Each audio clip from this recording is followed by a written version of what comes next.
5 ವರ್ಷ ಅಲ್ಲ, ಅವರು ಇನ್ನೂ 10 ವರ್ಷ ಇರಬೇಕು ಅಂತ ಆಸೆ, 15 ವರ್ಷ ಇರಬೇಕು ಅನ್ನೋ ಆಸೆ ನಾನು. ಇನ್ನೂ 15 ವರ್ಷ ಅವರೇನೇ ಮುಖ್ಯಮಂತ್ರಿಗಳಾಗಿರ್ಬೇಕು ಅಂತ ಅನ್ನೋದು ನಮ್ಮೆಲ್ಲರ ಆಸೆ. ನಾವ್ಯಾರು ಮಾತಾಡ್ತಾ ಇಲ್ಲ, ನೀವೇ ಮಾತಾಡ್ತಾ ಇರೋದು. ಆಪೋಸಿಷನ್ ಅವ್ರು ಮಾತಾಡ್ತವ್ರೆ, ನಮ್ಮ ಪಕ್ಷದ ಶಾಸಕರುಗಳು ಯಾರು ಏನು ಮಾತಾಡ್ತಾ ಇಲ್ಲ.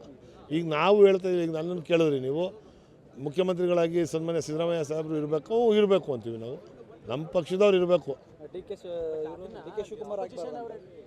ಆಗಬಾರ್ದು ಅಂತ ನನ್ನ ಪ್ರಶ್ನೆ ಅಲ್ರಿ. ಎಲ್ರಿಗೂ ಅವಕಾಶ ಸಿಗ್ತದೆ ಎಲ್ರಿಗೂ. ನಾವು ಈಗೇನು ನೀವು ಕೇಳ್ತಾ ಇರೋದು ಪ್ರಶ್ನೆ, ಈಗ ಪ್ರಸ್ತುತವಾಗಿ ಪ್ರಶ್ನೆ ಕೇಳ್ತಾ ಇರೋದು.